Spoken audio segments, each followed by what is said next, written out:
Silence filled the maternity ward, broken only by the rhythmic beep of machines and the distant echo of footsteps in the long corridors. In one of the rooms, lit by a single dim lamp, a young woman lay on the bed. Her face was pale and weary after a long labor, her hair stuck to her temples. She stared at a fixed point in the distance, not daring to lift her eyes toward the door as her heart beat with a dull, anxious rhythm. The door creaked open and a doctor entered, a tall man in a white coat with a cold, almost stone-like expression. In his hands, he held the newborn's chart. The woman looked up, clutching her blanket. Behind her, by the window, stood her husband, a strong, stern man with a displeased furrow in his brow. The faint smell of tobacco from his recent cigarette still hung in the air. "Your child was born alive," the doctor said dryly, as if reporting a lab result. "But he has a serious condition, a congenital facial deformity." The words fell into the room like stones into water. The woman flinched and pressed her hands to her chest, as if to shield her heart from the blow. Her husband's frown deepened, and he turned sharply toward the window. "A deformity? What kind?" she asked in a whisper, her voice filled more with dread than curiosity. The doctor shrugged, his eyes fixed on the papers. "The nasal septum is deformed, the jaw is displaced, and the face is asymmetrical. It can only be partially corrected with a series of complex operations, and even then, the results aren't guaranteed. Psychologically and socially, it will be difficult for a child like this. Very difficult. You need to think about whether you're prepared to take on such a burden." His words sounded like a sentence. The husband stepped forward, nervously wringing his hands. "And what if we can't handle it?" he asked, avoiding his wife's gaze. "There's a procedure for relinquishment, isn't there?" The doctor gave a short nod, as if discussing something routine, not a human destiny. "You can leave the child. The state will take him into its care. You need to make a decision as soon as possible." The woman felt tears welling in her eyes. She was being torn apart inside. A mother's instinct surged in her heart, demanding to see, to hold, to press her baby to her chest. But another voice, cold and foreign, was already speaking in her mind. How will he live? How will people look at him? How will we endure the neighbors' ridicule? What will our relatives say? I want to see him," she managed to say. The doctor exchanged a glance with the nurse. A moment later, the nurse brought a small bundle into the room. The woman held out her arms, and the baby was placed on her chest. He was tiny and fragile, with red, wrinkled skin. He let out a soft, barely audible whimper. It was true, his features seemed distorted, unfamiliar. But in that moment, to his mother, he was simply her son, her blood, her heart. She ran a hand over his tiny fingers, and the baby instinctively squeezed her finger. Tears rolled down her cheeks. He's alive. "He's mine," she whispered. But her husband moved closer, his face twisted with anger and fear. "Look at him," he hissed. "Do you understand what's waiting for us? Do you want people to laugh at us? For him to suffer his whole life? Is that what you want?" The woman flinched. She looked at her child again and felt two warring emotions raging in her chest, love and fear. Her heart whispered, "Keep him, he's yours." But her mind crushed that hope. "You can't handle this. It will be the end of our family." The doctor remained silent, observing from the side as if he already knew what the decision would be. After a few minutes of silence, trembling with tears and despair, the woman picked up the pen. A paper with the words "relinquishment of newborn" lay on the small table. Her hand shook treacherously, the letters blurring before her eyes. As she signed, it felt as though she were cutting away a piece of her own soul. A nurse gently but firmly took the baby from her arms.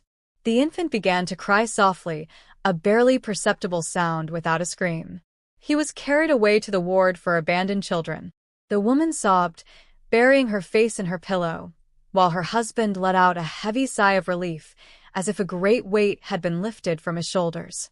But in the corner of the room, the echo of a small, helpless cry still lingered, a cry that no one intended to hear again. The orphanage greeted the boy with coldness and indifference.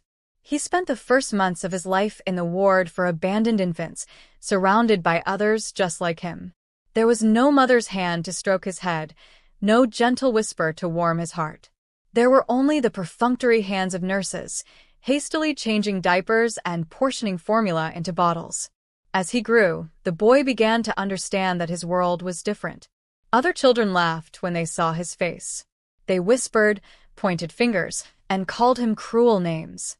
Some of the caregivers tried to protect him, but more often than not, they simply looked away. They had too many children, and too little time. The boy quickly learned to sit alone in a corner with a book. Letters and stories became his sanctuary. He would open the worn pages and escape into a world where the hero always won, where monsters vanished, and where good triumphed over evil. But every time he closed the book, reality would pull him back to the gray hallway with its peeling walls and the stares of strangers, filled with either pity or mockery. At night, he often cried silently into his pillow so no one would hear. But deep inside, a strength began to form.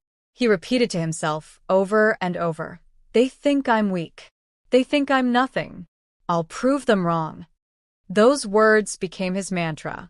And though his heart ached at the thought that the people who should have loved him most had been the first to turn away, it was that very betrayal that forged his will to survive. He decided he would never again depend on anyone's pity. As a teenager, he stumbled upon something that would change his life forever. In the orphanage's assembly hall stood an old piano.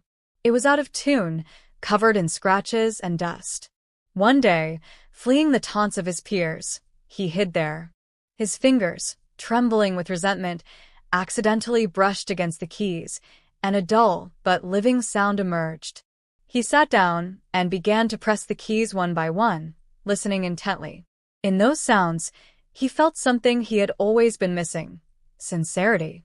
The music didn't look at his face. It didn't judge or laugh. It accepted him completely. From then on, he would come to the hall in the evenings and teach himself. He would recreate melodies he heard on the radio from memory, figuring out the chords. Sometimes he would sit there until dark, until the caregivers sent him to bed. His fingers grew accustomed to the keys, and his heart filled with a new sense of purpose. A couple of years later, a volunteer came to the orphanage, a teacher from a music school. When he heard the boy play, he was astonished. "You have talent," he said quietly. "Real talent." For the first time, the boy heard words that recognized him as someone more than just the ugly child. The volunteer helped him enroll in the music school. There, for the first time, the young man found himself among people who listened to his music instead of staring at his face. He threw himself into his studies with a ravenous hunger. Hours spent at the instrument became his very breath. Every note was a cry from his soul. With every melody, he said what he could not express in words. Music became his voice, his salvation, his weapon against the pain. And with each passing day, he felt that he was no longer the boy who was given away. He was becoming someone impossible to ignore. Several years passed. His name became known not only at the music school but far beyond its walls. His first concerts were modest, small halls, old instruments, and an audience of students and teachers. But every time he sat down at the piano, something special happened in the air. People accustomed to listening to dry classical pieces suddenly found themselves captivated by his playing. In every chord, one could hear the pain of an abandoned child and the strength of a man who had managed to survive. His music was a confession. It didn't require words or ask for pity. It made the listener cry while simultaneously believing that light always follows darkness. Newspapers began to write about the unique pianist with the difficult past. At first, journalists sought a sensational story, the ugly face and the great music. But the more he performed, the less it mattered. People stopped seeing his appearance. They saw his soul, pouring out through the keys. One day, he was invited to a major charity concert attended by philanthropists, politicians, and artists. When he walked onto the stage, a hush fell over the hall. The audience hadn't expected to see such an unusual musician. But the moment he began to play, all preconceived notions vanished. His fingers danced across the keys as if the instrument itself had found a voice. People in the audience sat with their eyes closed. Some wiped away tears. When he finished, the applause was deafening. The entire hall rose to its feet. His name became known throughout the country. He became a symbol of how the power of the human spirit can overcome any physical appearance. For him, it was a victory not just as an artist, but as a person. He finally felt that he had proven himself. He was needed in this world. The night that changed everything came 20 years after his birth. It was a grand concert in his hometown, the very city where, within the walls of a maternity hospital, his parents had signed a piece of paper. A poster with his name hung at the entrance to the Philharmonic Hall, and the tickets had been sold out long in advance. In the front row sat a man and a woman, now gray and aged, with wrinkles that held years of doubt and memory. They had learned of the concert by chance, and some strange, torturous feeling had compelled them to come. Was it the hope that their son might forgive them? Or the fear of seeing the one they had rejected? When the musician walked onto the stage, the spotlight fell on his face. It was just like 20 years ago. The mother flinched, her heart seizing, and the father turned pale. But this was not a helpless infant standing before them. This was a man greeted by an entire concert hall. He sat at the grand piano. After a few seconds of silence, the first notes flowed through the hall. The music was more than just beautiful. It held the story of his life. The pain of rejection, the loneliness of childhood, hope, struggle, and finally, victory. Every chord was an answer to the choice they had made so long ago. His parents sat unable to move. Tears streamed down the mother's cheeks. The father gripped the armrests of his chair so tightly that his knuckles turned white. They understood that their son had not only grown up in spite of everything, he had become great. When the final note faded and the hall erupted in applause, he lifted his eyes and looked directly at the front row. Their gazes met. In that instant, it was as if time stood still. He could have turned away. He could have offered a contemptuous smile. But instead, a quiet, warm smile illuminated his face. It wasn't a look of anger or hatred, but one of forgiveness. His parents froze. They understood that this gaze was the most damning sentence of all, for his forgiveness was more powerful than their guilt, making their burden even heavier. He stood, bowed to the audience, and walked backstage, leaving the hall in ecstasy and his parents with their shattered souls, forever aware of the most precious thing they had ever had and had lost forever.